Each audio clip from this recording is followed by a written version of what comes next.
नमस्ते बच्चों। आज हम इस वीडियो में पढ़ने वाले हैं कविता फसल और इस कविता के रचयिता हैं नागार्जुन। नागार्जुन की पहली कविता यह दंतुरित मुस्कान हम पहले वीडियो में पढ़ चुके हैं और तब हमने नागार्जुन के जीवन परिचय को भी डिस्कस किया था। तो इस वीडियो में हम उनका जीवन परिचय डिस्कस नहीं करेंगे, लेकिन हमें लेखक जो राइटर है उसके विषय में जरूर पता होना चाहिए, क्योंकि जो पठित पद्यांश वाला पोर्शन 5 नंबर में आपके एग्जाम में आ रहा है उसमें किसी भी तरह के प्रश्न पूछे जा सकते हैं।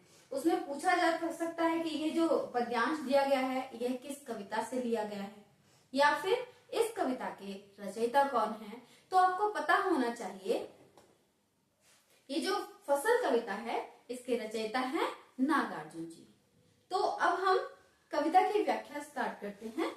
तो सबसे पहले फसल ये जो टॉपिक है इसको कवि ने क्यों चुना है, हम इस विषय पर बात करते हैं। देखिए बेटा, आज के समय में जो हम एक मॉडर्न समाज की ओर बढ़ रहे हैं, हम दिन पर दिन अपने आप को मॉडर्न बनाने के लिए हम क्या कर रहे हैं, हम अपनी संस्कृति से दूर होते हुए चले जा रहे हैं।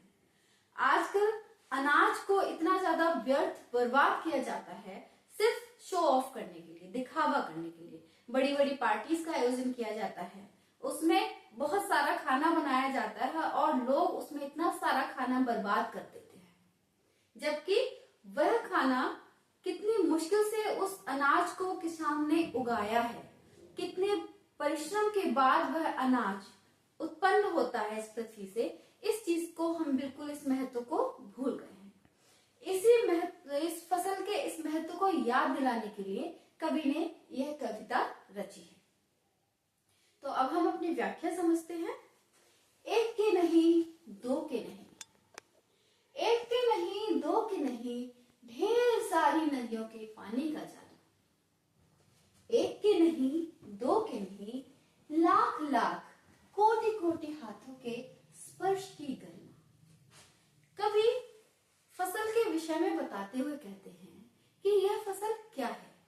यह फसल किसी एक या दो नदियों के जल का सिंचन नहीं है। इसके लिए बहुत सारी नदियों के पानी की आवश्यकता होती है। यानी कि जब अलग अलग स्टेट्स में जाते हैं, अलग अलग नदियां वहां पर पानी सींचती हैं और उन अलग अलग स्टेट्स में अलग अलग तरह की फसल उगती है जो इकट्ठी होती है एक जगह। ये जो अनाज हम बर्बाद कर रहे हैं ये किसी एक नदी के पानी से सिंचा हुआ नहीं है। इसके लिए कई नदियों के पानी की आवश्यकता होती है। एक के नहीं, दो के नहीं, लाख लाख कोटि कोटि हाथों के स्पर्श की गरिमा। स्पर्श यानी छुअन और गरिमा यानी महिमा। तो यहाँ पर जो कवि बताना चाह रहे हैं कि ये जो अनाज है इसके लिए एक या दो हाथ ने परिश्रम नहीं किया है, लाखों और करोड़ों, कोटि कोटि जो शब्द है, कोटि संस्कृत का शब्द होता है, संस्कृत की संख्या होती है कोटि, जिसको हम बोलते हैं करोड़, और लाख को हम संस्कृत में लक्ष्य बोलते हैं, इन्होंने यहाँ पर हिंदी में लिख दिया है। तो लाख लाख कोटि कोटि, लाखों और करोड़ों हाथों के स्पर्श की गरिमा है। कवि बताना चाह रहे हैं कि इस फसल को उगाने के लिए लाखों करोड़ों हाथों ने मेहनत की है, परिश्रम की है, तब यह अन्न पृथ्वी से उपज कर हमारे हाथ में आया है। आगे बढ़ते हैं। एक की नहीं, दो की नहीं, हजार हजार खेतों की मिट्टी का गुणधर्म। ये जो गुणधर्म शब्द है यहाँ पर जो हम देख रहे हैं, गुणधर्म, गुणधर्म का मतलब होता है क्वालिटीज। ठीक है।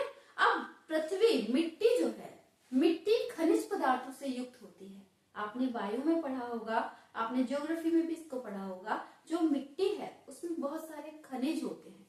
खनिज यानी कि इंग्लिश में क्या बोलेंगे इसको, अभी याद नहीं आ रहा चलिए कोई नहीं, बाद में देखते हैं, याद आ जाएगा। तो जो मिट्टी है उसमें बहुत सारे आवश्यक तत्व होते हैं जिससे मिलकर वो फसल बनती है। तो एक या दो जगह की मिट्टी के खनिज नहीं है, इसमें हजारों खेतों की मिट्टी का गुणधर्म मिला हुआ है।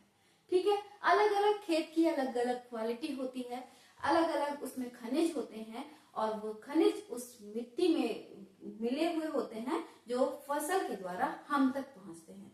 तो वो जो गुण धर्म है वो एक या दो खेतों के नहीं, हजारों लाखों खेतों की मिट्टी का गुण धर्म होता है। फसल क्या है? अब कवि ने इतना समझाने के बाद कवि पूछ रहा है आपके लिए फसल क्या है? और तो कुछ नहीं है, वह है नदियों के पानी का जादू। कवि कह रहा है फसल क्या है? हमारे लिए तो फसल बड़ा छोटी सी चीज होती है कि हमने थोड़े से पैसे दुकानदार को दिए, हमने अनाज खरीद लिया और हम उसके मालिक बन गए। हम समझते हैं कि अगर हमारे पास पैसा है तो हम कुछ भी कर सकते हैं, और इसी घमंड में कुछ लोग अनाज को बर्बाद करते हैं। लेकिन यह इतनी छोटी चीज नहीं है। इसकी गहराई को समझाते हुए कवि कहते हैं कि फसल क्या है? फसल और बहुत कुछ नहीं हो सकता आपके लिए वो बहुत कुछ नहीं हो, लेकिन वह है नदियों के पानी का जादू। उन खेतों को सींचने के लिए बहुत सारी नदियों का पानी लगा है और पानी के जो गुण हैं वो उसको मिले हैं, तब उपजती है ये हमारी फसल। हाथों के स्पर्श की महिमा। उस फसल को उगाने के लिए लाखों करोड़ों लोग दिन रात मेहनत करते हैं, अपने हाथों से परिश्रम करते हैं। अनाज को बोने के लिए पहले जमीन तैयार करना, उसकी खुदाई करना, उसको नराई करना, उसके बाद बीज बोना, तो ये बड़ा लंबा प्रोसेस होता है। मिनिमम 6 मंथ्स, 6 महीने लगते हैं इस प्रोसेस को। 6 महीने की कठिन परिश्रम के बाद तब कहीं जाकर किसान के हाथ में ये फसल आती है। तो ये फसल इतनी साधारण नहीं जिसे हम समझ रहे हैं। ये फसल क्या है? ये बहुत सारी नदियों के पानी का जादू है।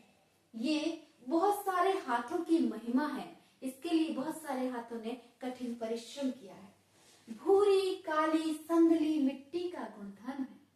इसके लिए भूरी मिट्टी, आपने टाइप्स ऑफ सॉइल पढ़े होंगे ज्योग्राफी में, ठीक है? मिट्टी कई तरह की होती है और हर तरह की मिट्टी में डिफरेंट टाइप की क्वालिटीज होती है। अलग अलग खनिजों की मात्रा की अधिकता और कमी होती है। तो भूरी मिट्टी, काली मिट्टी, संदली मिट्टी, इन अलग अलग तरह की मिट्टियों का गुणधर्म उस फसल में मिला हुआ है। उसके खनिज पदार्थ, उसके आवश्यक तत्व इस मिट्टी के, इस फसल के अंदर आए हैं। रूपांतर है सूरज की किरणों का, और ये फसल यूं ही नहीं उपजी है, यह सूरज की किरणों का रूपांतर है। हम जानते हैं फोटोसिंथेसिस, आपने पढ़ा है बायो में, है ना? फोटोसिंथेसिस के थ्रू जब प्लांट्स अपना खाना बनाते हैं तो वो सूरज की किरणों को उसको चेंज करके वो अपना खाना बनाते हैं। तो ये जो अनाज हम खा रहे हैं, जो फसल हमारे भोजन के रूप में प्रयुक्त हो रही है, यह सूरज की किरणों का रूपांतर है। उस एनर्जी को चेंज करके एडिबल बनाया है प्लांट्स ने। फिर सिमटा हुआ संकोच है हवा की थिरकन का, और इसमें थोड़ा सा हिस्सा हवा का भी है। यहाँ पर भी किसान ने इसको बायो से कनेक्ट किया है। बायोलॉजी में हम पढ़ते हैं पेड़ के लिए क्या क्या जरूरी होता है, पौधे को जर्मिनेट होने के लिए क्या क्या जरूरी होता है।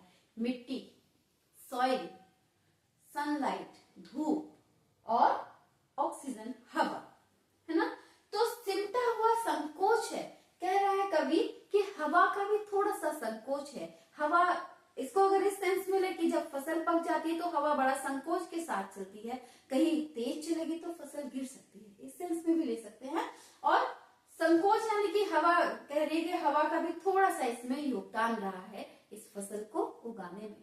तो ये जो फसल के महत्व को बताते हुए कवि कह रहा है कि हे जन समाज, हे लोगों, आप जिस फसल को, जिस अनाज को इतना छोटा समझते हैं, जिसको आप यूं ही व्यर्थ कर देते हैं, आवश्यकता ना होने पर हम उसको फिर भी इतना ज्यादा भोजन पका लेते हैं और उसके बाद उसको हम फेंक देते हैं, ये इतनी सस्ती चीज नहीं है। इसके लिए इतनी सारी नदियों का पानी, इतने लोगों का कठिन परिश्रम, इतनी तरह की मिट्टी के गुणधर्म, सूरज की किरणें और हवा, इन सब चीजों की जरूरत थी। इन सब चीजों के मिश्रण के साथ, इन सब चीजों के मिलने पर तब यह फसल बनी है। तो ये फसल बहुत ही महत्वपूर्ण है। इसके खर्च करने में, इसको प्रयोग करने में हमें बहुत ज्यादा सावधानी बरतनी चाहिए। तो बच्चों, आशा आपको इस कविता का अर्थ समझ में आया होगा। अब एक चीज आपके साथ डिस्कस करना चाहती हूँ, जो जैसे अभी मैंने पुराना बोर्ड का पेपर देखा, उसमें संगतकार जो कविता है उसका पठित पद्यांश दे रखा था।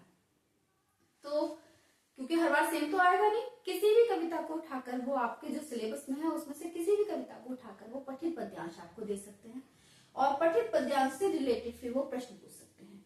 प्रश्न राइटर से रिलेटेड हो सकते हैं, प्रश्न एक्सप्लेनेशन से रिलेटेड हो सकते हैं।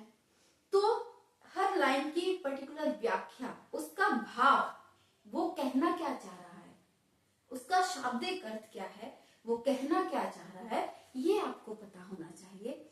रचयिता जरूर ध्यान रखिएगा, किसी भी कविता के रचयिता, क्योंकि अगर क्वेश्चन हम बनाते हैं तो इस तरह के क्वेश्चन बनते ही हैं, ठीक है। या फिर कविता दे दी, कविता के बाद पूछ रहे बताइए किस कविता का है, इस कविता का नाम क्या है। अब आपकी पठित कविता है तो आप इसमें इधर उधर के नाम नहीं दे सकते, आपको एग्जैक्ट नाम देना है। तो इन चीजों का ध्यान रखते हुए